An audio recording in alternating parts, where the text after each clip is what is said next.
Hi, everybody. Welcome to the Gagnon Atelier.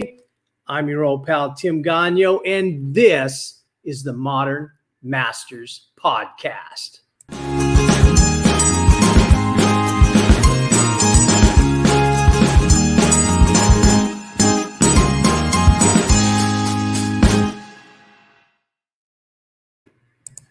Well, welcome to the show, everybody. I'm so glad that you were able to make it here and watch this with us.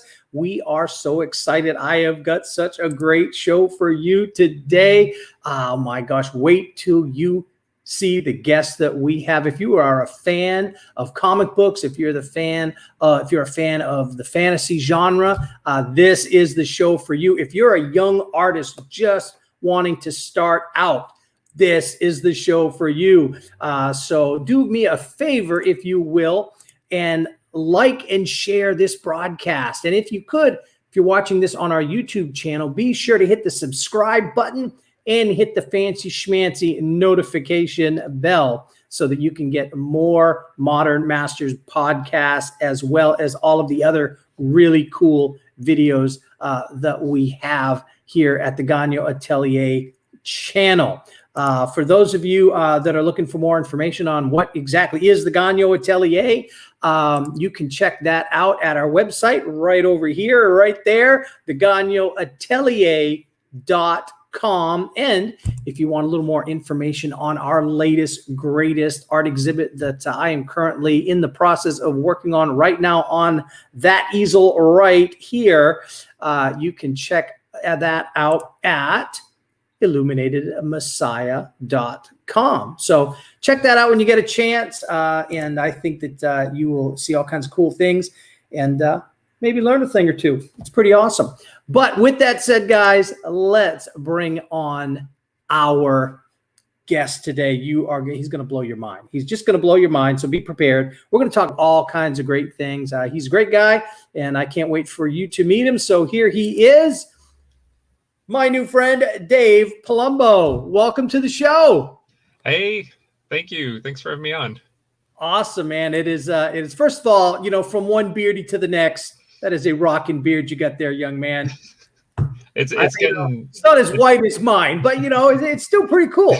Give me time. Yeah, that's right. Just remember, it's the mileage, not the years. Doesn't matter how old you are, this can show up. So, well, I'm really excited to have you on the show. I had your mom on, Julie Bell, a couple. Well, actually, for me it was months ago, but we aired it just a couple weeks ago. And just being totally honest, I was completely embarrassing myself, geeking out, and I think it showed. If anyone out there has seen the show, I don't know if you saw it, Dave, but I was embarrassing myself, and it was obvious, But we actually talked about you. She raved about you, as every mom should. And so I went and looked at your stuff, and I went, oh, dude, I am getting this man on the show as fast as possible. I love your work. Absolutely love it. So tell us a little bit about yourself and your art journey. Did you always want to be an artist growing up, or? Yeah, I mean, I think that it was something that I always enjoyed doing, just for fun. And my dad is a big comic collector when I was little. And so, reading his comics and drawing, like copying the art from the panels and that kind of thing. And I think it was probably not until, so I was like interested in doing art, and I thought I was going to go into doing comics as like a sequential artist for a long time. Okay. And it wasn't until I was graduating high school. I'd never really done any painting at that point. And so I was looking at what I was going to do after high school. My brother, who's 2 years older, Anthony Palumbo, was already a student at the Pennsylvania Academy of Fine Art, which is a very academic, small program. And that was something that, I know he was really happy there. We've always been pretty close, the two of us. And so I decided to apply to that school and just kind of figured work on foundations and see where it goes. And it turned out that I just enjoy painting much more than being a draftsman. And so that really pushed me away from the idea of doing comics professionally and into doing illustration. Right, right. There's just something about a paintbrush, isn't there? I think it's yeah, I don't know what it is. There's just something about, like, I've never been a sketchbook guy. My sketchbooks that I have are all just thumbnails, and they're really, really like rough blobby doodles. And I know people who keep these like gorgeous sketchbooks with really like finished drawings, or it's like you can see them working out the thought process. And it's just not, it's not how I, you How know, you do it. it's not how I create naturally. I think that working with a brush just feels more like it helps me get to what I want to do a lot easier than a pencil does. So Nate, that's pretty interesting. That's pretty interesting. That's really cool. So tell us, did you go to Pennsylvania school as well, or yeah. Okay. Yeah, I was there 2000 to 2004. Okay, so you got your bachelor's degree there. That's really cool. I actually I have a certificate. I don't have Right. a bachelor's. Okay, so it's more like an Atelier school. So at this point they are now, I think, like fully accredited. You got to do the like academic program in addition to the, but at the time that I went, it was still just a certificate program. And if you wanted to take additional courses at another university, you could get the credits to get your degree. But okay, I was just like, you know, I was just interested in doing the art program, and the degree wasn't so important to me as a right. And it's, a lot of parents would have been like, oh heck no, and sent you to college first, and then you can yeah. Well, yeah, know. that's what I have a lot of family members who are much more kind of like from an academic world, and they were very much like, you should just, it's not that much more time to commit to do this and to get the degree. And then, you mentioned my mom is an artist, and I just grew up like, watching the way that that she works and understanding like nobody's ever going to ask me to what school I went to, Yeah, so they're just not, yeah, it's skill based, and yeah, when you're like 20 and you're just like, I don't want to do another year of school for the right. And I think though that's a powerful thing, because at the end of the day, you don't need a degree to be an artist. You need skill. Exactly. Yeah. And skill is something you can learn outside of college. And I've talked to, depending on what college you go to, or what genre of art that you're trying to do, and when, like, 20 years ago versus now, and 30 years ago before now, a lot of colleges, they were like, the type of art that you and I do, which is figurative and realism, colleges were like, don't do that. Yeah. They were pushing away from that. They didn't want that. That wasn't, for lack of a better word, art. Wasn't. Right. They were pushing more towards abstract and non-representational, and all these, more of those kind of types of styles and genres. And so, being a figurative artist, it was like, oh, then you want to be a commercial artist. And that was considered in some circles low art. You're not a real artist. You're a commercial artist. It's like, there's my answer for that. It's funny because a lot of my teachers when I was in school, like they went through that when they were either students themselves, or even when they were, like out in the world, like starting their careers. And I remember a couple in particular just talking about how difficult it was to, get anywhere as a figurative or a realist artist in New York in the 70s. And and you ended up painting romance novel covers and things like that. Well, that's the funny thing to me about it, though, is like they were so like grumpy about that, and rightly so. But then a lot of them also still had that same attitude towards illustration, which is just like, well, if you want to waste your life, I guess, like, so.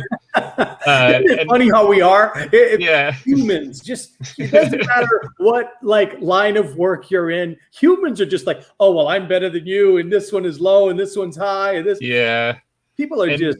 It's it's like at the time, when I was at the school, I was just like, all right, well, I'm here to learn how to paint, learn all the nuts and bolts that they're here to teach me. And then when I get out of school, I'm going to do with it what I want to do with it. And it actually, because there was no illustration program at the time that I was a student there, there was like a period after I finished where I had to then learn how to do illustration. Like I was like, okay, I kind of know how to paint now.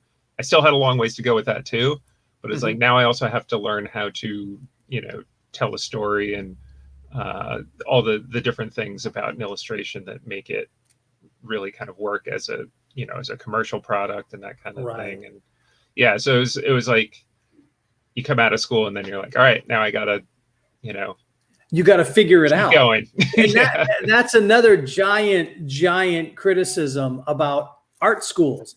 They can teach you the skill, but there are very few art schools. And I went to the Academy of Art University out of San Francisco.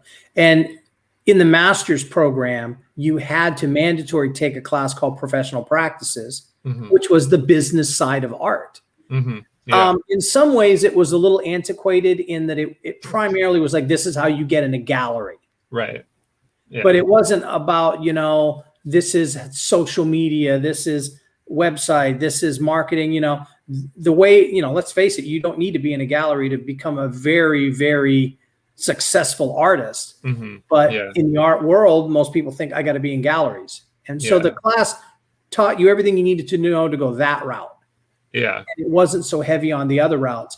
And so, but it's like, to me, art schools where they fail the artist the most is that they don't teach the business side of the art world. How do you make a living at this? In other words, how do you go from being a starving artist to, as my friend Matt Tommy says, a thriving artist? Right. Yeah. Yeah. And yeah, I think that a lot of people have hangups also about, like, I feel like there are a lot of people in the illustration world that have grown up with the idea of the gallery as this really prestigious place to end up.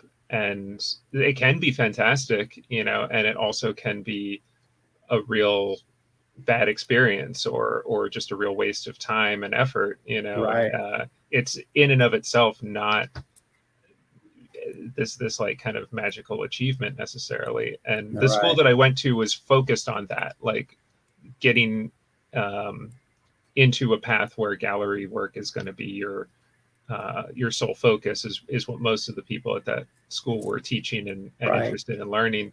And I think that kind of dispelled a lot of that mystique for me pretty early, because I got a chance right at the beginning to see like other, and in some ways a business that I don't feel as comfortable in. Like I really like in the world of illustration how everything is very straightforward. There's not a lot of like games and necessarily like politics and things like that seem to be much more a part of prevalent. Yeah, especially like I've never angled for like the high end gallery world, which is all about, to me, and maybe I'm starting to like talk a little bit outside my personal experience here, but I see a lot of it being about like very much dependent on where did you get your masters and which critics have vouched for you and things like that. And yeah, and that's a lot of stuff that just never really appealed to me so much as and itself. With everything that's gone on this year, a lot of my friends that are in all, they were rather, I should say, in all the right galleries, they were all this. Some of them are literally having to start over from scratch because the gallery's closed. Yeah. No one, they literally went out of business, some of these galleries. Yeah. And so it's, if you've got all your eggs in that basket, that can be a big problem. Yeah. As opposed to artists that have had either a diversified income stream, where they make money from galleries plus teaching, plus workshops, plus maybe online sales, maybe, all these different areas, their website, maybe a YouTube channel, like the Gagnon Atelier YouTube channel, things like that little plug. That's pretty good. But by having multiple streams of income, those artists seem to have done well. Years ago, when I had an advertising agency, before I made the trek into full-time artist, one of my business mentors, he told me, and it's great advice for the artist as well, is no one customer, or in the case of an artist, a patron or a client, should ever be more than 20% of your income. Mm-hmm. Yeah. Because the minute they get to 25%, they own you. Mm-hmm. And if you lose them, you're out of business. Yeah. If they go out of business, you go out of business. If they tell you to do something and they don't want to pay full price, you can't make them because you need them that desperately. So when you have multiple streams of income as an artist, it protects you, for anything like a pandemic, that can happen. So, well, and also just working as a freelancer, somehow, for the most part, things always work out, but it's not necessarily predictable, like what that's going to look like. And right. Yeah. A lot of people, who are coming into illustration now are working digitally. And there have been times in the past, I don't know what I would have done if I hadn't had sale of originals as a way to kind of, it's like, and that's not to say there's anything wrong with working digitally, because that has other opportunities available to people that are not so ideal for a person working in traditional media. Right. It's a lot easier to make concept work and things.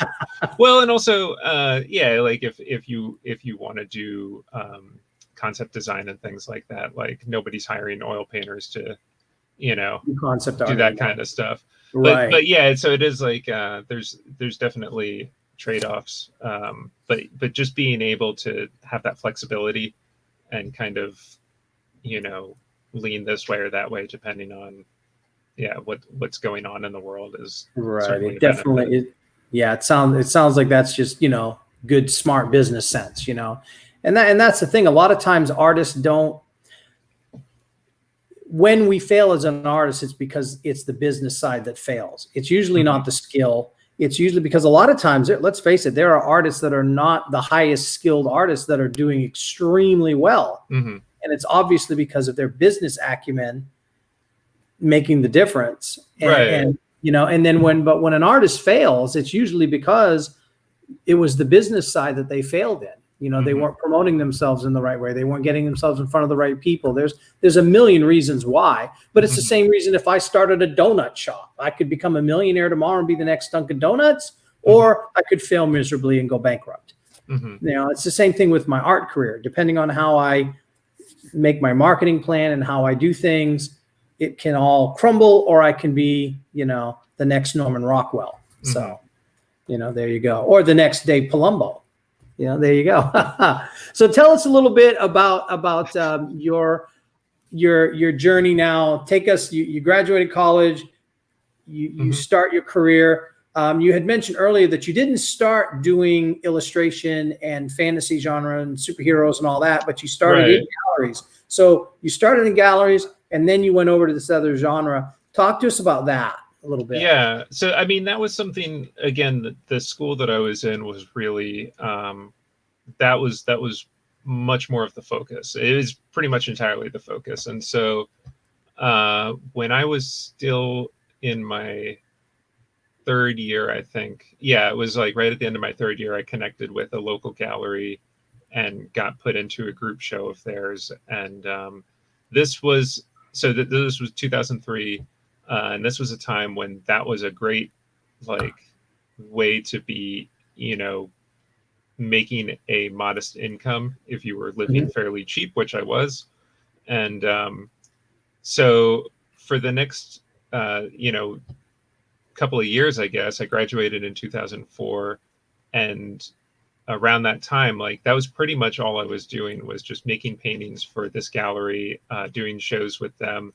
And at that time, there was just there was a solid market for artists who were working kind of like emerging artists at the price range that I was at, which was pretty affordable. And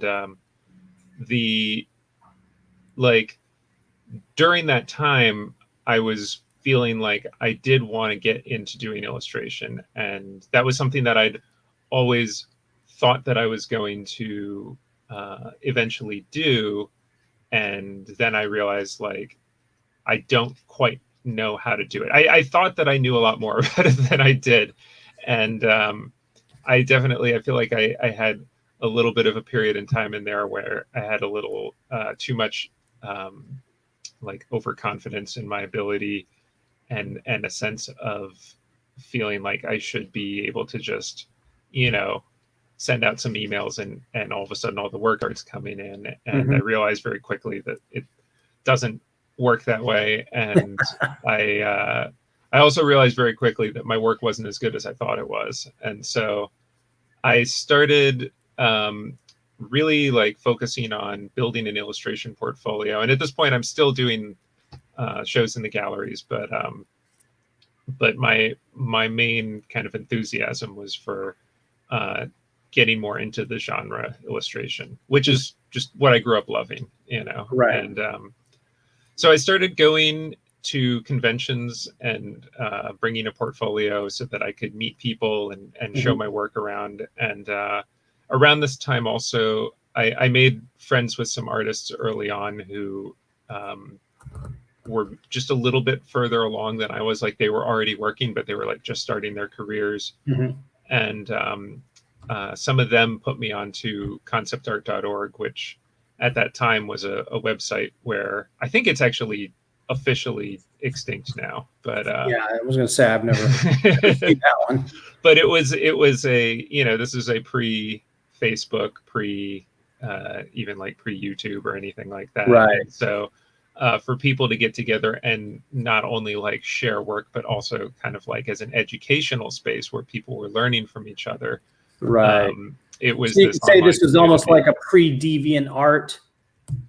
It was, I think, alongside DeviantArt, but it had a very different personality to it. And I have a DeviantArt account. I don't know how many years it's been since I last logged in or uploaded anything, but I never fully like got into that as a community. In some ways, I think it felt too big, and it felt too spread out as far as what everybody was into. And concept art was a much more kind of like focused group of people, you know, and there were some problems that happened later on with the site, which is why it kind of, you know, a lot of the people that made it great left, because ultimately it just got to be an environment that people didn't want to be in anymore. But for the time that I was there, it was really like a great time to be kind of learning like how to do what I want to do in this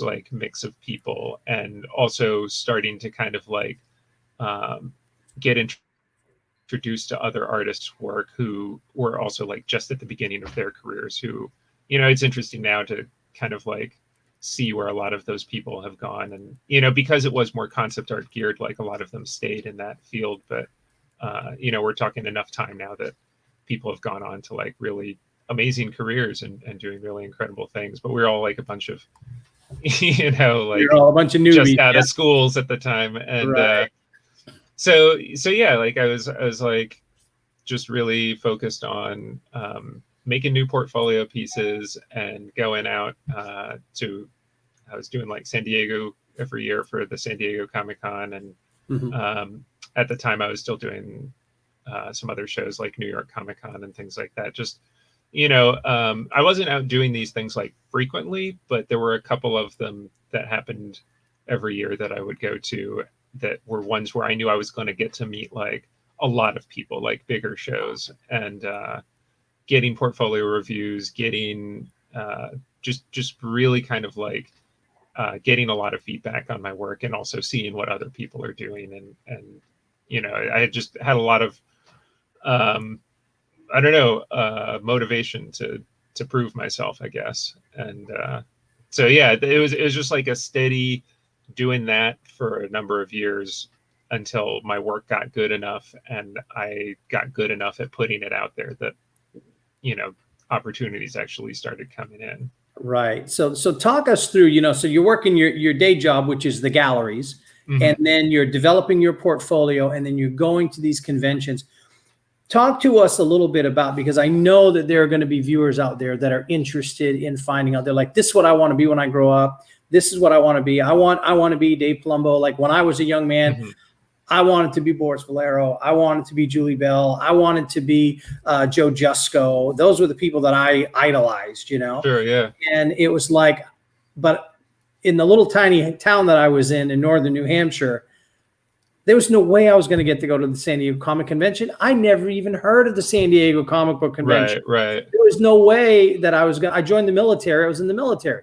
There was no way I was going to get to go out to San Diego. I didn't know about it, you know, because we didn't have the internet back then, you know. I mean, I'm showing my age here, but it was like the internet wasn't a thing until it was almost, you know, too late. And when you're living in, now I live in Florida, going to the San Diego Comic Con Convention, that's an expensive, that's a big ask, you know. It is. And it's only gotten more so over time. Yeah. Right. You know, and now in Atlanta, we got Wizard Con and things like that. So there are different things, but talk to us how, when you go to a convention, you said that there are places to get portfolio reviews.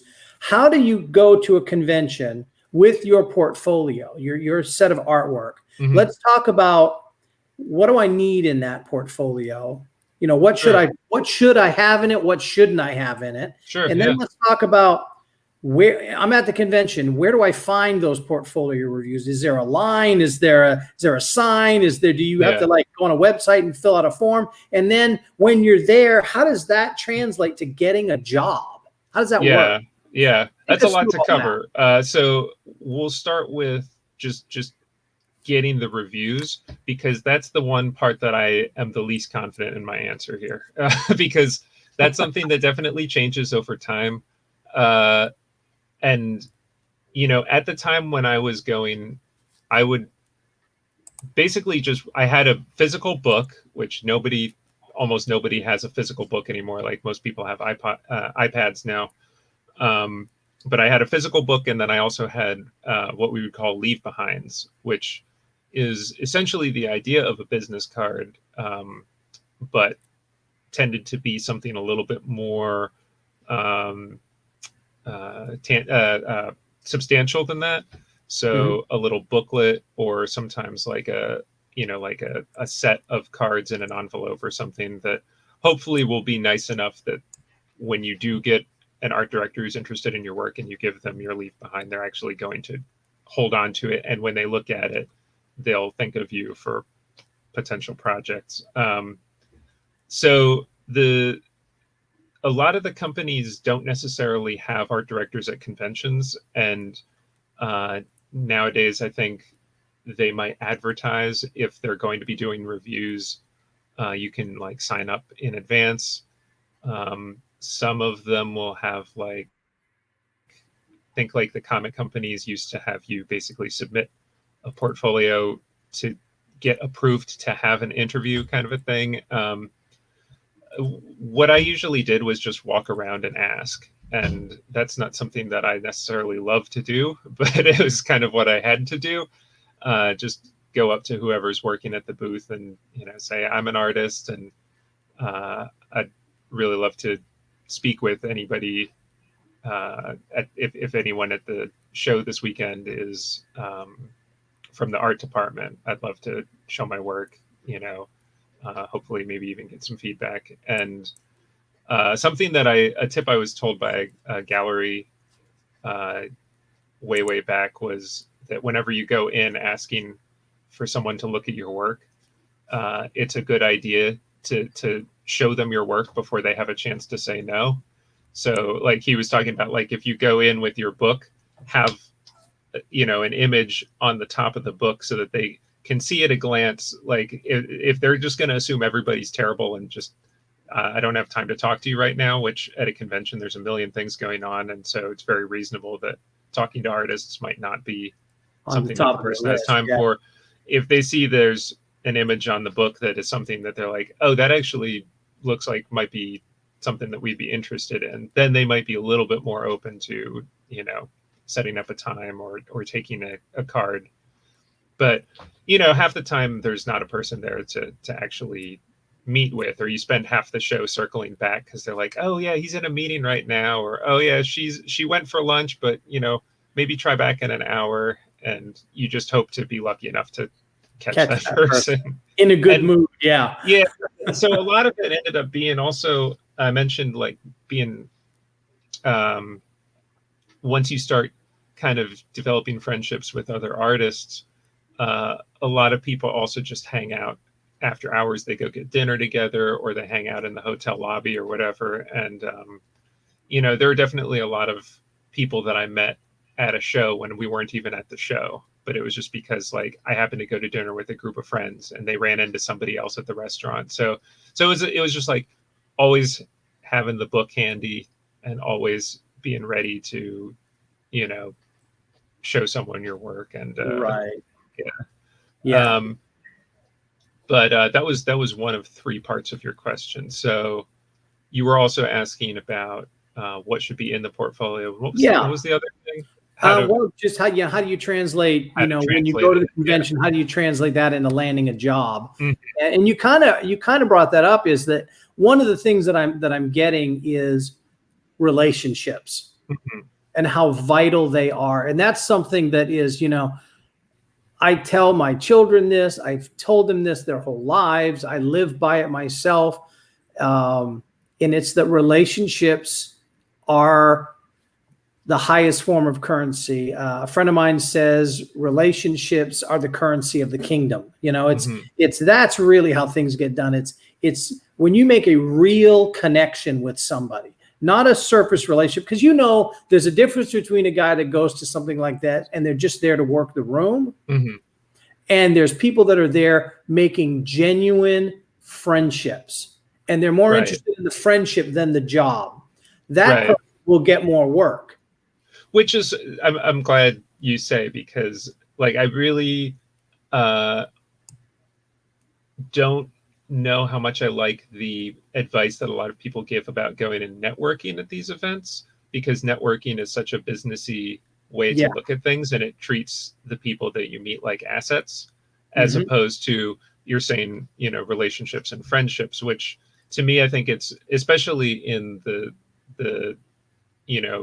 more niche types of illustration, like science fiction, fantasy, comic art, things like that. Like I don't really know the comic art side, because that's like a different world that I don't have much direct experience. But the fantasy illustration community really is very much a community, or at least this has been my experience with it. Is there are certain shows that are just for that group. Illuxicon is one that. I'm sorry, what was the name of that one? I'm going to make sure that I put it on the screen. Sure. Illuxicon, Illuxcon. Illux? Yeah. So it's like Illuxcon, yeah. Con, okay. As a straight C spelling student, so calling me out. But, so that was a group that was, or that was a show that was started by a group of collectors who wanted to have a way to look at and buy fantasy art without having to go through the whole San Diego type of experience. And so they wanted it to be like a small, intimate setting. And originally it took place in the middle of nowhere in Pennsylvania, and it's still kind of in the middle of nowhere, Pennsylvania. And it's been going for about 10 years now. And it's geared towards traditional media, which is just the nature of having been started by and for collectors, because they want to be there to buy paintings. But that aside, it's just such a gathering of people who are just really, really passionate about this particular industry that we're all in. And it's a very I feel like it's a very kind of like welcoming and very supportive community. We were talking a little bit before the show, and I mentioned like a lot of my early career was making friends with people who then introduced me. In some cases, would even send me jobs that they weren't interested or able to take. I know that I've talked to people who work in other genres of illustration, and they describe it as being a lot more competitive. So I don't know if that's something that's unique to the fantasy artists or what, but it's it's definitely like everybody feels really passionate about what they do in a genuine way. And so it's easy to kind of put the business thing aside and just engage with people. And Right. that's happened to me a number of times also, where I was like hanging out at the hotel and didn't realize that I was talking to an art director that I'd actually been trying to find all day long at the convention, you know, because it's like everybody's just sitting around like talking and whatever. And so yeah, it's always like that, just that face-to-face time was always really valuable, I felt. But you know, I realized that was, you know, that was a pre-social media time, and Right. things are different now. Things are different now. We're trapped. Well, you know, I live in Florida, so we're wilder than Texas when it comes to the pandemic. Really? So, yeah. Well, maybe not anymore with the latest news, but yeah, Florida is a whole different animal, man. Yeah. You know, if you've survived a few hurricanes, it's like the pandemic really, we're like, this, you know, this is not as bad as Michael, you know? So yeah. Bad, but yeah, Texas is there's another one, but it's like, but some parts of the country, like up north, especially in California, that's like total lockdown. I talked to a guy that lives in Los Angeles just this morning. He's visiting, and he can't believe. I mean, his eyes were this big, looking around, you know. And we're like, "Hey, how's it going, man?" And he was looking at us like, you know, we were just crazy people, and we're like, "No, this is Florida." You know? Yeah. This is how we do it here, you know. And it's just different thing. But so yeah, there's a whole new way of making connections and doing business and meeting people and all of that. And so how are you handling that? Like, how do you guys in your field, your subculture of the art world, how do you still make connections? So I mean, I always have to, you know, say that my take on this, I've, you know, having let's say I started kind of getting a foothold in like 2007, I think, was when I first started getting jobs that were like reasonable jobs. And that was so far removed from the way that things work now that, you know, I have a lot of momentum on my side, which makes me very much aware that if I had to start over again from scratch, you know, I would be a little bit lost too. Obviously, the fact that you don't have to have the, you know, the wherewithal to get yourself to a convention, or the, you know, the time, the money to go to workshops and things like that, you know, which is another great place to kind of find your community. That all can be done online is a fantastic thing. I just don't have the experience of coming in cold, you know, and doing it that way. I know, you know, a lot of what I see people do that seems to work pretty well for some people, with like getting involved with the groups, or with doing the you know, like I'm reluctant to name any specific ones because I don't know the politics involved in who's running what and that kind of thing. But like the monthly challenges and things like that, you know, where everybody's like sharing, there's like a daily prompt or something, and everybody's kind of interacting with each other. Like that kind of stuff, I think, is really great. And in a lot of ways, I think serves the same kind of community building purpose. Yeah, the Facebook groups that are out there now, and really, like you're talking about, you know, like the group, that website that you were going to, you know, the concept art, you know, group that was a website. Now we have Facebook groups, Instagram, you know, and all that you can have those things and do those things.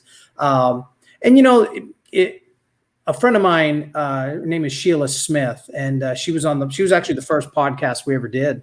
And she is like the guru for social media as an artist. She's just kicking butt and taking names, and just the pandemic, during this time, her career has gone like this, just because she knows how to work social media, Etsy stores, Facebook, Instagram, Twitter, all of those things as an artist so well that her career is exploding where other people are literally panic mode, and Yeah. she's found a way to connect with her audience and her patrons Mhm. without ever having to meet people face to face. Yeah. And so there are ways to do it, and it's a whole new thing. So if you're watching, go on the Gagnon Atelier channel and search for it. Sheila Smith. She's got some great advice on how to do your social media. Yeah, and that's what, like, I'm glad you've got someone to point people to, because I feel like I don't enjoy thinking about that stuff. I do it to the extent that I have to. So I'm glad if someone else is giving good advice. Yeah, and it is a great. She's got it down to such a science where she's figured out the algorithms on those things. Oh yeah. She knows, like for example, on Instagram, you should be posting between 12 midnight and 2 in the morning. Okay. Not during the day. Okay. And yeah, don't ask me why. She explained it, and I'm just like, okay, that I just know that's the time that she said was the time to post on but on Facebook, it's a totally different time. And I know a lot of like, I've read about, specifically with Instagram, they have all these different features, and that the app rewards users who use everything. Like they want everybody to be doing posts, stories. What is the thing that's like a story but more so? I forget what it's called. I can't remember. I don't know. I'm not doing it either. Channels, maybe. But in any case, you're right. Yeah, no, it's just like on YouTube. There are ways to get more people to see it than others. Yeah. And if you do it the right way, the actual program, YouTube or promotes you more and more people. So. And that stuff is, and that's what I mean. Like, to get basically to get the algorithm to be like promoting you instead of burying you. But I also I see a lot of people get really sucked into that stuff, and if that's what excites you, like it sounds like your friend really digs on that, then that's fantastic. I know a lot of people that it just makes them feel like I just hate doing this, or this just, like, it gamifies things in a way that takes your focus off making good art, and so I just would encourage people to not let that overwhelm. The reason that you got into this was not because you wanted a career in marketing, it's because you wanted to want a career as make cool stuff. And that's a great point that you're making, because at the end of the day, your art has to be of a certain quality. Otherwise, you can be a genius in marketing, but if your art's no good, nobody wants it. Good luck to you. At the end of the day, your talent will find you opportunities. Right. So if you can increase your skill level to the highest that you can make it, then that's going to open doors for you as well. And so that's part of the process. You've got to get that skill level in. So that brings me to the first part of that big question. What do we put in a portfolio to get people to notice? Like, how do we, get there? Right. Like and your art wasn't there, so you had to work to get it there, and then you developed a portfolio. Yeah. So there's some kind of bullet points. And that would be like your typical illustration portfolio is somewhere around 8 or 10 images. I would recommend people not put more than 10 pieces in there. You definitely, the saying is that you're judged by your weakest piece. 100% true. And for a period of time, I was working part-time as an art director for a small, like a mid-level publisher. Small press publisher is a small press publisher. And so I had some time where I was working as an artist, but at the same time I was also hiring artists. And a lot of the reason I took that job was because I wanted to learn from it. I wanted to have that experience of actually doing the job of an art director, so I could better understand it and better understand what they need. And it really hit home to me how when you're looking at a book and it's got 9 great images in it and one that's like really flat, really not working, you feel like, I don't know if I can trust this artist to give me one of the 9 good ones when I hire them. if they put this, right, you're so focused on the one. Well, it's like if this weak one made it into the book, I'm not sure if they know that it's not good enough, you know. And if it was a book of just 9 images and that one wasn't in it, I would have been like, you know, far more likely to want to work with that person. And so, you know, that's like some basic like structural theory about it. But I think also important is to put a lot of thought into what kind of work you want to be getting, who you want to be working for. And right, it's not about creating a portfolio that's a shotgun blast that's going to, you know, appeal to every possible client out there. You generally are going to do better with a book that is geared towards specific clients, or geared towards a more kind of like narrow, you know, you basically, you want your work to be memorable and applicable to the person you're showing it to. So if you show them a book that is, you know, in all different directions, not only do they feel like it might not necessarily apply to their thing because it's all over the place, but it tends to also be that those books are not as memorable because there isn't a clear identity of the person who you're talking to. right. So that makes yeah. sense. You know, if you're pitching a Marvel Comics and you're showing them DC characters, probably not smart. Yeah, and that almost sounds ridiculous, but that's true. I mean, it's like when it's the bigger and more kind of in demand the company is, the more people who are lined up to get those jobs, the fussier they're going to be about that kind of stuff. Yeah. And it's not just about, do you know how to draw, you know, superheroes, but it's like, you know, a company like that, they even want to see, like, do you know our superheroes? Do you actually know them? Are you passionate about what we do here? And it's not to say that a person can't get hired, you know, if they aren't a Marvel fan or anything, but it's definitely going to be to your advantage. Yeah. You know, and you know, it's kind of funny, but so many people miss that one simple thing, that by just doing that one simple thing, putting together a portfolio that's going to make you attractive to the person you're pitching to. So many people don't do that if you're the one person that does that, oh, you've just gotten rid of 80% of your competition. And it's that's simple, you know? Yeah. It's very much, you know, I mentioned that I had this mindset when I was just starting to build my illustration portfolio, that I thought I was really great and I could do all of it and people should just hire me already. And, you know, when I started having this awareness that, oh, I actually need to show them things that are much more specifically targeted. For one thing, I couldn't just do everything, that there were a lot of things that I wasn't as good at as I thought I would be, because I hadn't even proved it to myself yet, you know?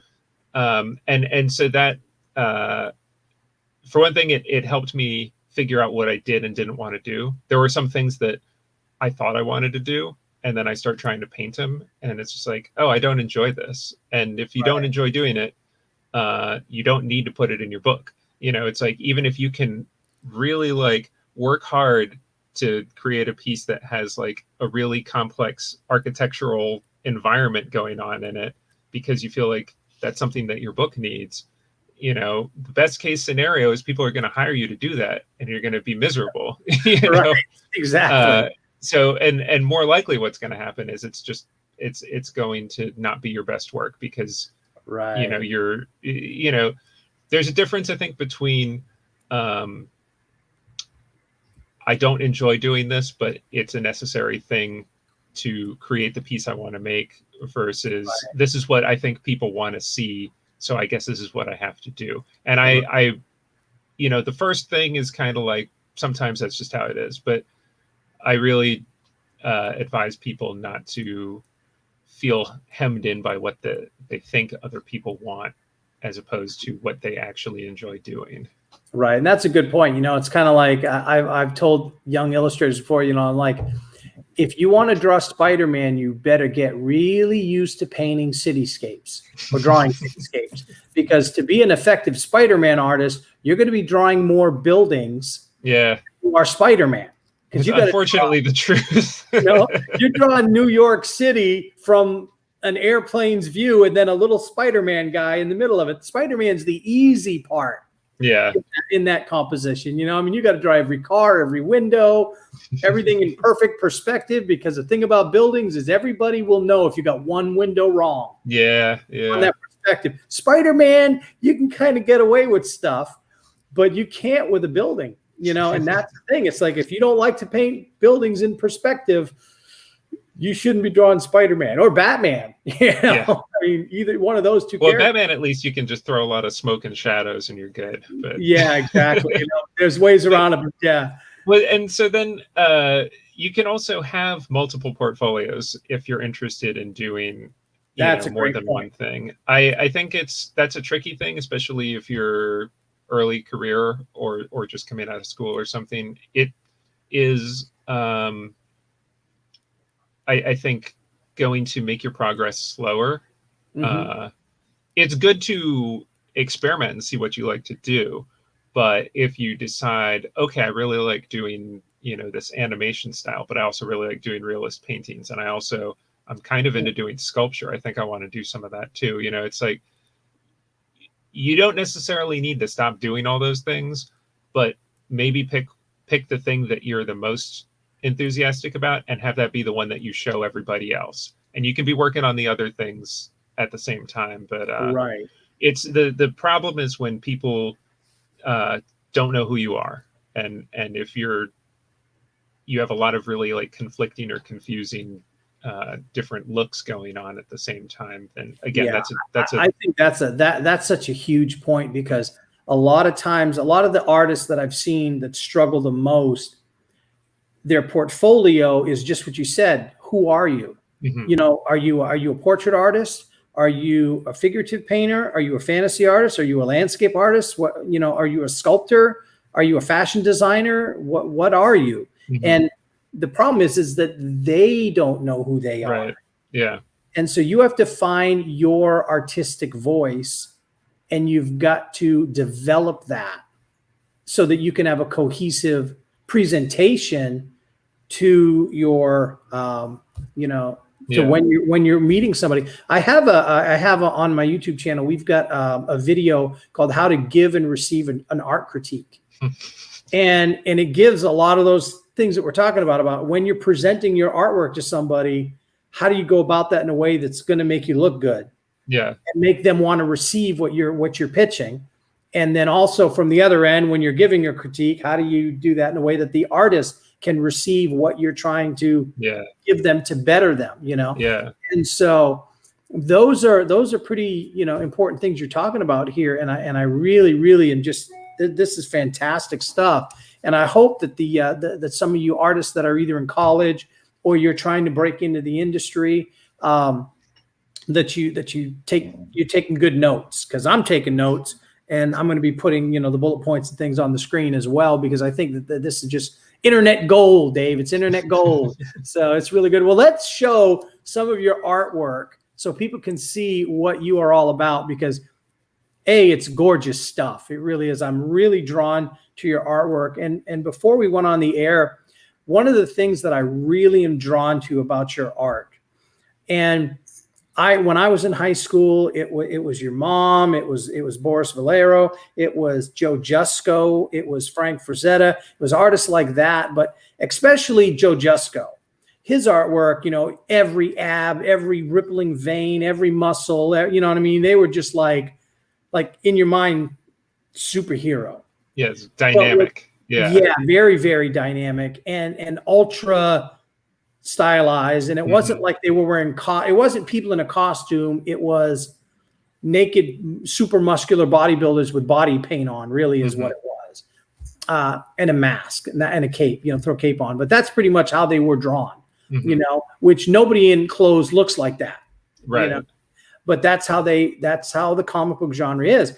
And one of my favorite draftsmen in the comic book world, we call them pencilers, as you know. One of my favorites is George Perez.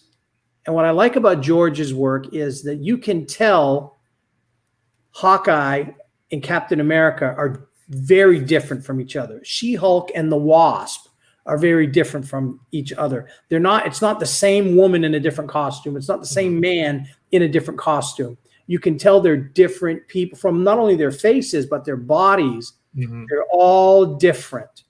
And that's one of the things I've always appreciated about his artwork and was marveled at it, because most artists are, it's the same body, just with a different paint job, basically.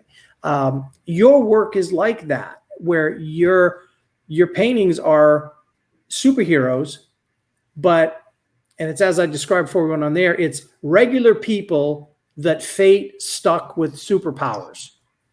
And so if I'm a regular person, I wake up one day and I have superpowers, I'm not naturally going to suddenly get abs. You know, I got a dad bod.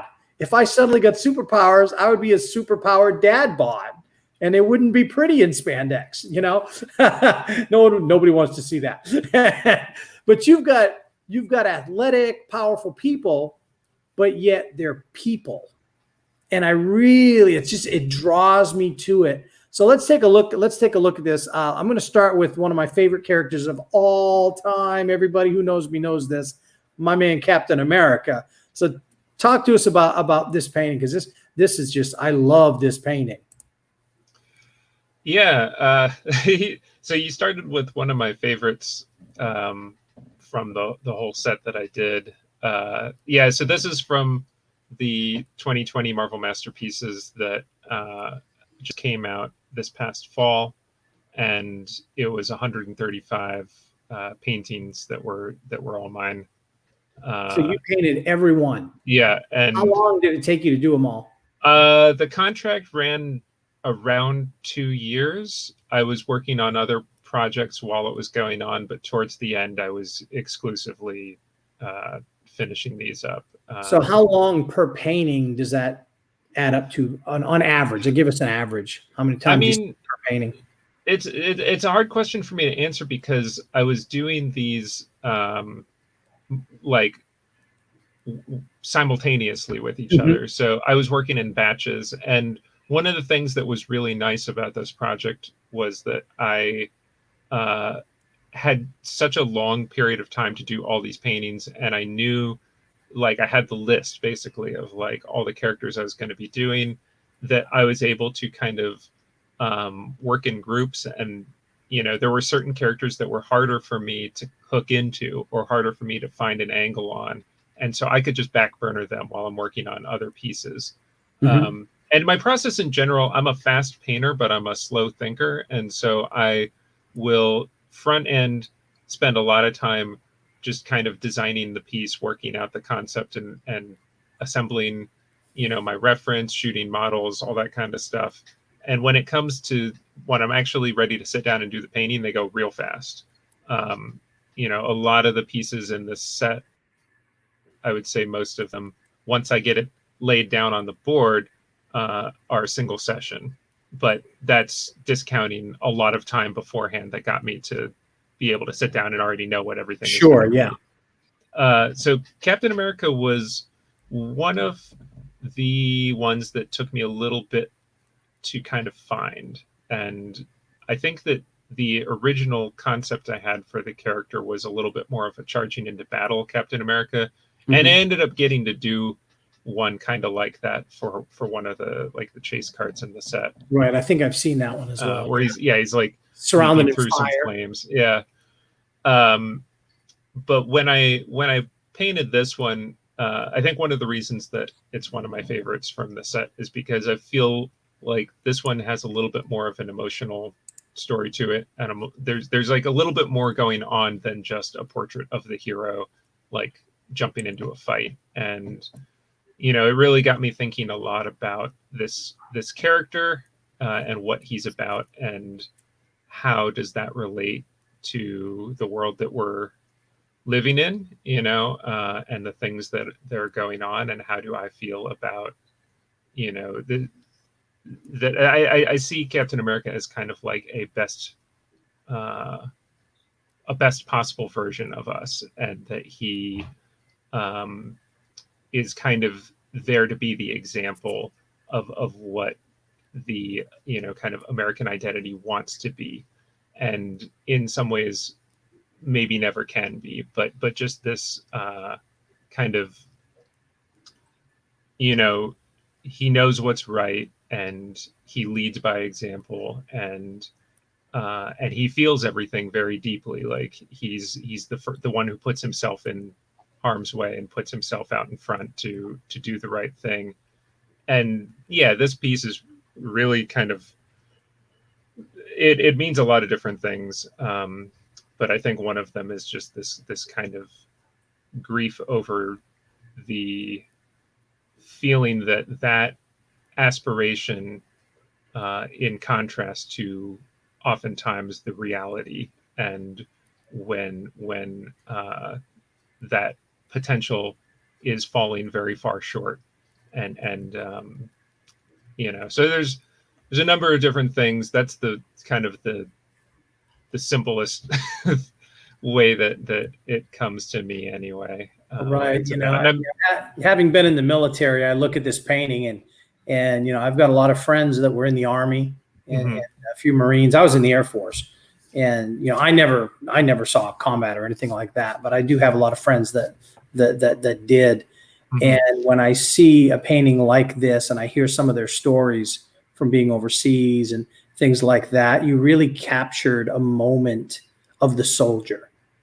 Captain America is the super soldier. He's all that, but he's still that soldier.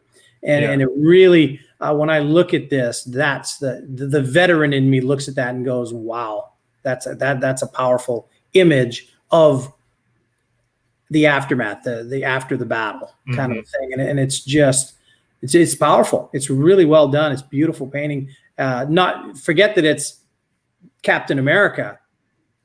If you had a similar painting with, say, you know, an army soldier, you know, it would be just as powerful. Captain America just gives it that extra thing. But that's one of the beautiful things about art. It doesn't. It's so what if it's a superhero that connects with people, and me as a veteran, this connects with me.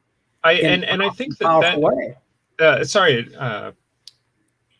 Yeah, I was just going to say, I think that is such a part of who he as a character and as a symbol is also, you know, that that in a way, like you were saying, to trade his costume out for a uniform, you know, it's that is part of who he is and where he comes from. And so Yeah, and again, now going back to your style that I like so much is he's not, you know, he's in a uniform. You know, he's got pants on. He's not wearing spandex. You know, he's got I mean, this looks like battle armor. This looks like a uniform, and even the shield, the way you've done the inside of the shield it looks like battle hardened armor, as opposed to your typical, you know, rippling vein spandex body paint type of Captain America. He's wearing a helmet, not a cowl. You know, all kinds of things here that I really, really like about the suit. So let's go to another one here. This is everybody's favorite, Spider-Man. And what I like about this one is you paint the skinny Spider-Man. Look at this guy. I love it. You know, Spider-Man, to me, the lithe, skinny, you know, wiry kid, you know, that's Spider-Man to me. And that's super agile. You know, it's just really, really good. And again, here we go with all that architecture. Yeah, not my favorite thing, but like I said, you know, it's like when you can just get in your kind of Zen flow and just be like, this is what the painting needs. But you know, at the same time, I'm like, but we'll put some smoke in the bottom. You know, right, make it easier for you. Now, you mentioned doing photo shoots with models. So how did you catch this pose? You know, and this guy who posed for this? Did you get one of your buddies or? So this model was someone that I've only ever worked with him the one time that I did this shoot. He posed for a couple of pieces for the set, and I didn't get an opportunity to work with him again after that. And I haven't worked with anybody in a year because nobody's coming into the studio during COVID. But so he's not somebody that I know like on a personal level, but he came through a personal friend reference, just because I was looking for models with different body types. And now, when you do, I know like Alex Ross, mhm. he actually has costumes made. Do you Mm. hire like cosplayers to pose for this, or do you just? No, there's been one or two cases that kind of lean a little into that direction, but for the most part, I'll either cobble it together from just whatever I happen to have on hand, or in the case of a lot of these superhero pieces, they're just posing just in, like boxer briefs or whatever, and something minimal. It's a lot easier to kind of add a sense of fabric than necessarily see the musculature through Right. fabric, and so having the model wearing less gives me more flexibility to kind of decide how much of that I want to show. But Okay.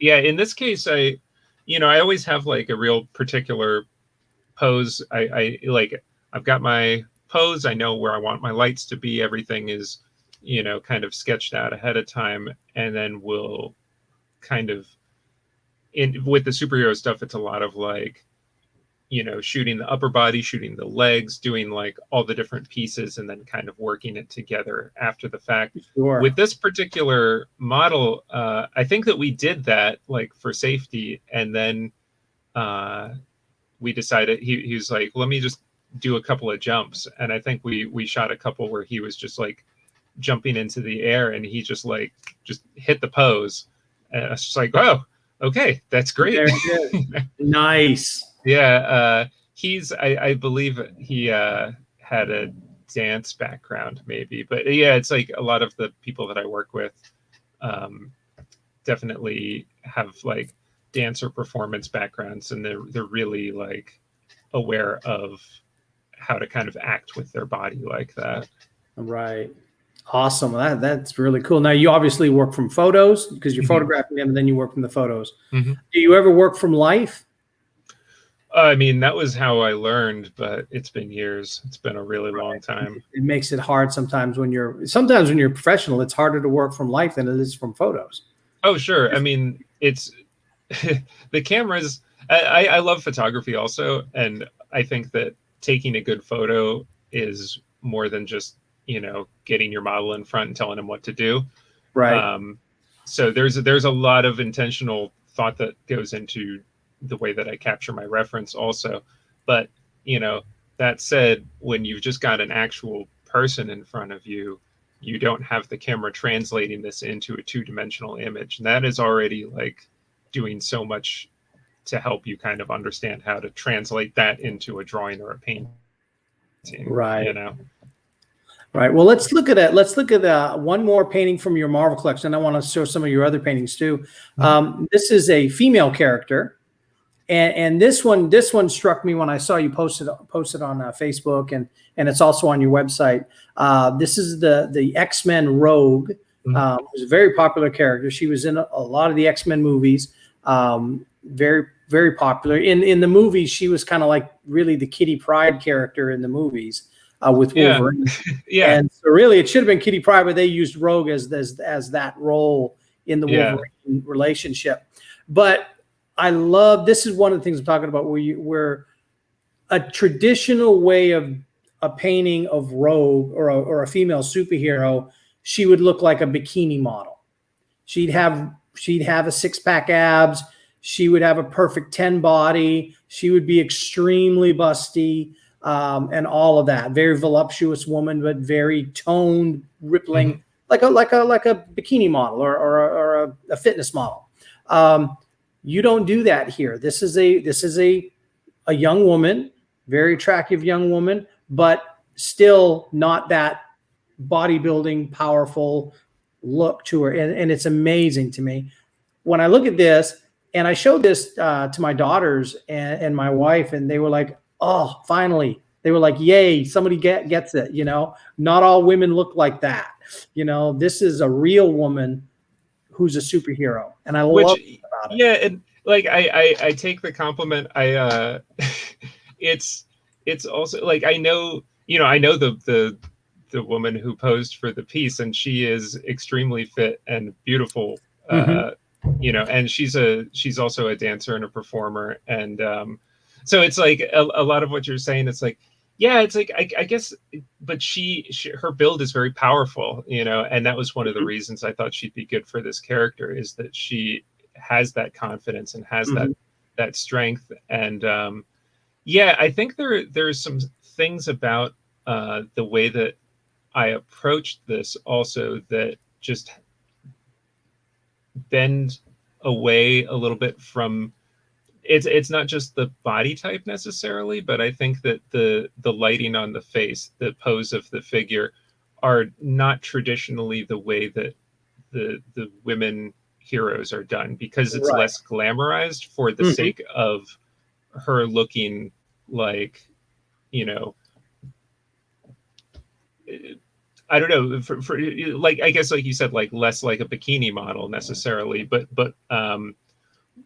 more of like a strong, powerful, heroic figure, Right. regardless of Yeah, gender. she's And definitely in the superhero stance. yeah, She's so got the arms out and the fists and stuff. this particular piece I had, I know a lot of people really, really love Rogue. She's a character that I never quite clicked with as much, as far as, like, I love Kitty Pryde, and I feel like I read a lot of Kitty Pryde comics and I know her personality very well. Rogue is a character that I didn't feel like I quite understood her personality as well. And so when I was sketching this, I was having a little bit of a hard time kind of like finding her, um, like getting the essence of the character in there. And at one point I was thinking about it as she's in some way to me like a little bit more of just like it is that strength, and it is that confidence that she has. Like those are the things to me that strike me as uh, kind of like typical of how I think of her character. And so I was just thinking about like, well, if I was, remove it from it being Rogue, and if I just think of confident, strong, powerful superhero, gender neutral, just, just kind of like the icon of that idea. And so that was what I started sketching, was just this kind of like, what is the pose that expresses that feeling to me? And then Right. once I got that, then it was okay, now we'll take the kind of like the costume, the look and everything, and lay it over top of that. And that was what brought me to, ultimately the final piece that I got here. Um, but yeah, and I think something about the process of approaching it that way maybe spun it away from that expectation of a little bit more of like a kind of like glammed up uh, Mm-hmm. look that people are used to seeing and expecting. But I was really happy with how it came out. Yeah, I mean, I really love it. It's and her costume is so unique. She's always got that jacket on Mm-hmm. over her super suit, and I always found that to be interesting about the character. And she's such a tragic figure in the comics. Mm-hmm. I mean, the fact that she literally can't touch another human being without, Yeah. almost killing them is such a tragic thing. And you can imagine she's a very lonely person. She's surrounded by friends, but she can't touch anybody. So Mm-hmm. what kind of a lonely, tragic figure, emotionally, the things she must deal with and all of that. So she's surrounded by people, but she's all alone. Yeah. And Yeah. it's very, very tragic character. So for her to just function as a person, she has to be just ridiculously mentally tough. Mm-hmm. Yeah. And that's really, really powerful. All the X-Men characters are like that. I've always been less attracted to the X-Men characters than, say, like the Avengers. The Avengers, I'm old school Marvel. That's the guys I grew up with. The X-Men were like the B team. Actually, they were the C team up until Chris Claremont and John Byrne came along and really turned the X-Men into huge. But Oh, I mean, those were so I mentioned that my dad was a big collector, and those were the books that I read though. and yeah, like the Dark Phoenix years, like some pretty good stuff in there. So. Yeah, there really was. It was amazing stuff. But I had discovered comics before that. Mm-hmm. And so I was reading, like I said, I was reading, Thor, Captain America, SpiderMan, and the Avengers, Mm-hmm. Sure. and a little bit of the Hulk. But for the most part, it was for me, it's Captain America, Thor, and the Avengers books, things like that. And so I was never attracted to the X-Men for some reason. Why? They're great characters, but I was never attracted to that. So let's jump ahead. I want to look at some of your other work. Here's one from, you did some work for Wizards of the Coast, Magic the Gathering. Here's a painting that you did. Check that out. And it's full screen, so you can see it and I can see it, but we can't see me or you. Okay. But tell us about this painting here real quick. Yeah, this was, gosh, I don't remember what, Gatecrash maybe? This was for a set from, I'm going to offhand say maybe like 2014. So stretching back a little bit. And the idea was that the characters being hit by this like magic fireball, but is being protected. And so the fire kind of hits and then just kind of washes around this sort of force field. So yeah, I wanted to see the figure who's in the center of this kind of like explosive force, standing just very kind of like calm and resolute, almost like that kind of deep concentration, being protected by this. Right. I want to say the name of that painting was Shielded by Faith or something like that. I think that's right. Yeah. I couldn't remember if it was Shield of Faith or Shielded by Faith, but I think. Yeah, I think right. It was Shielded by Faith, and it's just really, really it's a beautiful painting. The way that the fire is hitting it, and you can see the orb. So yeah, it's a very, very beautiful painting, and I'm going to have that on the screen while we're talking about it as well. It's just one of those things that just it's a gorgeous, gorgeous painting. So let's look at another one that you did here. This is not Marvel, not DC. Well, actually, now I guess it's Marvel because Disney has bought everything. So from what I understand, everything's Disney. That's the answer. Yeah, from what I understand, the Alien franchise, because they were Fox, now belongs to Disney, and so Marvel is publishing Aliens comic books now. That's funny. So I haven't done an Aliens cover, I guess, in a few years now. And yeah, it was Dark Horse when I was working on this. Mm-hmm. I've done a few dozen in total, I guess, Alien, Predator, decades, and Prometheus covers. Yeah, for Dark Horse. But yeah, I guess I don't know. I didn't even think of that they might not have the franchise anymore, and maybe that's why I haven't worked on one in a while.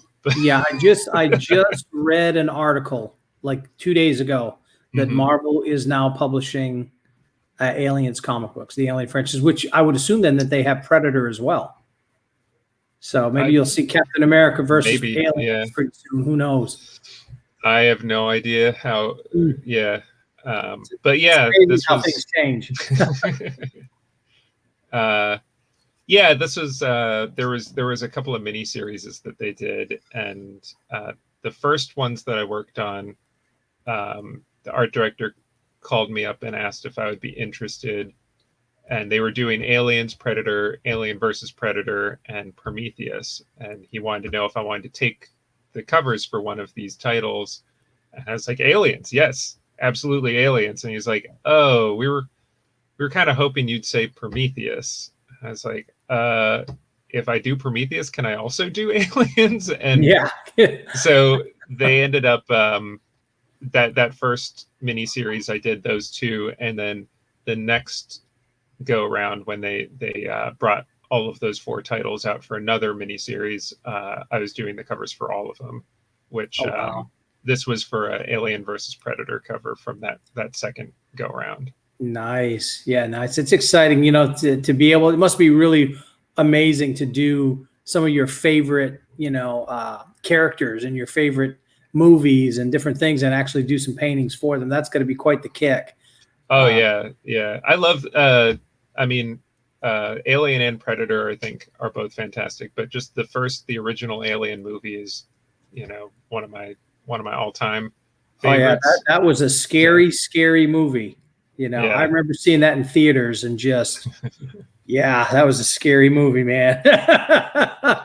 And So it's still so gorgeous, like it so is. beautifully designed and beautifully shot. And Yeah, and that's the thing. It was one of those movies where it had everything, yeah, and it's such unique characters, and like I said, the fact that you get to play with them on a regular basis, these amazing characters that you grew up with, as a child and a young man, and now you're getting to paint them as an adult. It's the old saying: everybody has to grow old, but you don't have to grow up.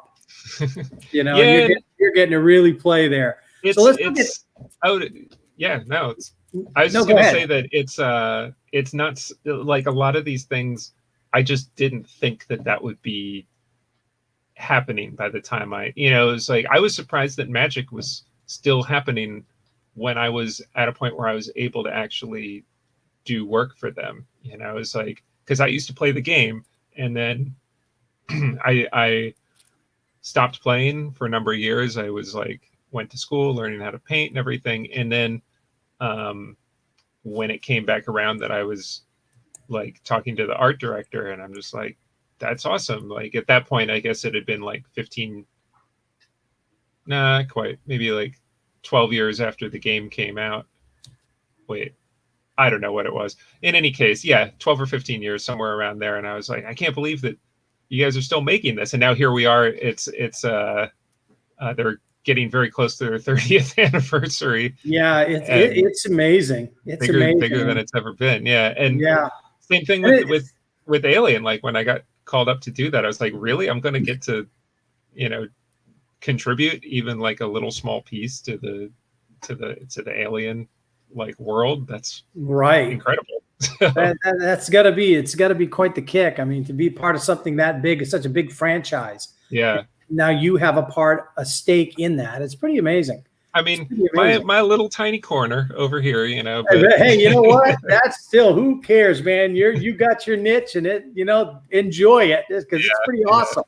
It's pretty awesome to say that. When you're an old man like me, you'll be like, I painted that, and they're gonna be like, what? So enjoy it, because it's for you to have these opportunities. It's kind of like, it's life though. When you're doing it, it's a job. Sure.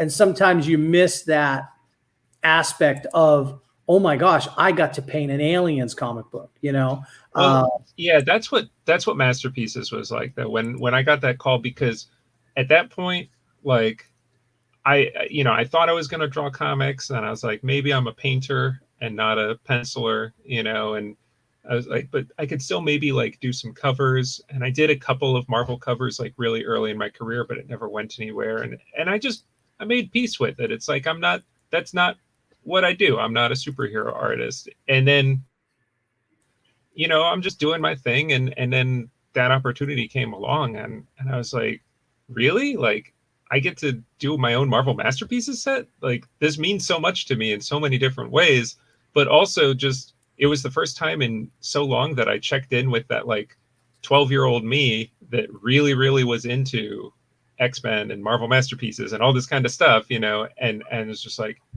wow, I'm still really, really into this. Like, I haven't thought about it in a while, but I am super excited about it. You want to get in the time machine and high five your 10-year-old self. Yeah, and it was, because I was like, I had an honest moment of like, this is what I wanted to do, but that doesn't necessarily mean now here in my, mid to late 30s, it's still something that is interesting to me. And I was like, no, it is. And yeah, like a year into the project, I'm like, it still is, and now the project is done, and I'm still like, occasionally people like commission me to do just, a piece for them as a collector. And I'm like, it still is. It's still really fun. I bet. You got to have moments when you're working on something and you just scream out, I love my job. Because there are, when it's going well. Yeah, when it's going well, then there are other times you're like, but like, why is this so hard? Yeah, but that's what people don't understand is it's a job. Yeah. And when you have it as a job, there are parts of your job that nobody likes to do. But at the end of the day, it could be worse. You could be an accountant, No, I mean, or something like that, It's a great privilege and something that I never lose sight of, for sure. Yeah. Yeah. I've had some friends, and they'll call me up and they'll be venting about their boss or their day. And they're just going off, and they're just venting, and then they'll say, "Oh, Tim, I'm sorry. I don't mean to be venting on you like that. How was your day?" And I'm like, "You don't want to know." And they're like, "No. How was your day? How was your day?" And I'm like, "You're just gonna get mad at me." And they're like, No. I feel bad for like unloading on you. How was your day? I'm like, "Well, today I drew a pineapple on a surfboard. That's what I did." And they're like, "Shut up, I hate you." And I'm like, "You're the one that wanted to be an engineer." It's like, don't get mad at me because I decided to draw pictures all my life. Somebody has to draw the pictures in the world, and that's me. Sorry for you, so it's a rough life. It's a rough life you share, but you are kicking some butt and taking names on getting to do the thing that your 10-year-old self would be like just losing his mind with joy over. Yeah. That's not lost on me. That's a great thing. Well, my goodness, this is like the perfect stopping point. I think we're going to wrap it up here. We've been going for an hour and a half, my man. Oh, okay. So this is fantastic, though. But I want to have you back on because I've been writing so many things down from this conversation that I want to have you back on in a couple months, and we're going to have some more conversations about this and some other things because there's just too much for one show. This has absolutely been a blast, and I am so glad to have met you. And likewise, yeah. We definitely are going to do this again. We are definitely going to do this again. This has been fantastic. So, is there any other little tidbit of advice that you can give to a young artist starting out, or if you could give advice to yourself, go back in that time machine and give yourself some advice when you were just starting out from where you are now, what would that be? I guess it's the easier way to answer that question is to give the advice to myself, and probably it would be to trust my own aesthetic, and that's something that I think is a challenge. I think that's a pretty universal challenge for artists, is the things that we find interesting and as a result maybe have a little bit of a knack for, I think we undervalue. And so we feel like we're not earning it if a piece comes too easy. And so we try to make life harder for ourselves. And, I think that there's a time to kind of push yourself and work harder on the things that you're not that good at, so that you're going to get better at them and you're going to be able to do more. But there's also a need to trust that just because something comes a little easier to you doesn't mean that it doesn't have value, that maybe that is in part telling you who you are and what you can contribute that is unique, and to listen to that. That is great advice. That is really good advice. Finding your own voice, finding who you are, and being comfortable in your own skin. Mm-hmm. That'll help you to promote yourself better, to get that portfolio to be where you need it to be. All of the things that we were talking about today, you just boiled it down to that. Just that you got to be comfortable with you and how you draw, and the aesthetic, the way that you paint, the way that you draw, the way that you create, and the product that you make. You got to be comfortable in that skin. And if you can find that gives you the confidence to put it out there. So that's really amazing. Well, Dave, thank you for coming on the show. This was just, I'm telling you what, this was internet gold, my friend. Thanks for having me on. Oh, great. We're definitely going to have you on again. I'm going to say goodbye to the audience. I'm going to come back on and we'll chat, you and me together here in just a moment. So again, thanks for coming on. Absolutely. Thank you. All right, guys. What did I tell you? what I tell you, that was an incredible show. I am so pumped right now. I got like pages and pages of notes that I took, and I'm going to try to put some of these and put them into the broadcast. Bullet points and things like that. I think that will be something that'll be really beneficial for you guys. So that's what we're going to do. You can check out Dave's artwork. We had his website up, but I want to put it up one more time. dvpalumbo.com. You can check him out. His website is absolutely fantastic, beautiful art. And you can learn all about him. And of course, you can find him on social media, I'm sure, as well. But check him out at his website right there. And again, as always, you can check us out at the GagnonAtelier.com. We'd appreciate you going there and checking us out there. And again, as we always say, if you can like and share this broadcast with your friends, maybe you got somebody who wants to be work in the comic book industry, work in the movie industry, work in the publishing industry, and do what Dave does. Share this broadcast with them, and they can get inspired, and they can look them up, and they can maybe learn a few things and figure out a way to make that dream come true, so that in 20 years from now, they can look at that 10-year-old self and be proud. So do that and share it and let them watch it. And I think that would be great for them. Also, if you can want to see more of this, every single Modern Masters podcast episode has been archived on our YouTube channel. If you go to the Gagnon Atelier YouTube channel, you can see every single Modern Masters podcast that we've ever done. There's over 40 of them. They are just rocking and rolling, and some of the best. When we say the Modern Masters podcast, I really, truly mean that. We don't just put anybody on this show. We get you. God has just blessed our socks off in that. We get you the best of the best of the best working artists today on this show to talk about their lives, their careers, their business, and their art, so that you can be inspired and that you can go out there and be the best artist that you can be, that God created you to be. So with that said, guys, as always, you know the drill. God loves you, and so does your old pal Tim. We will talk with you next time.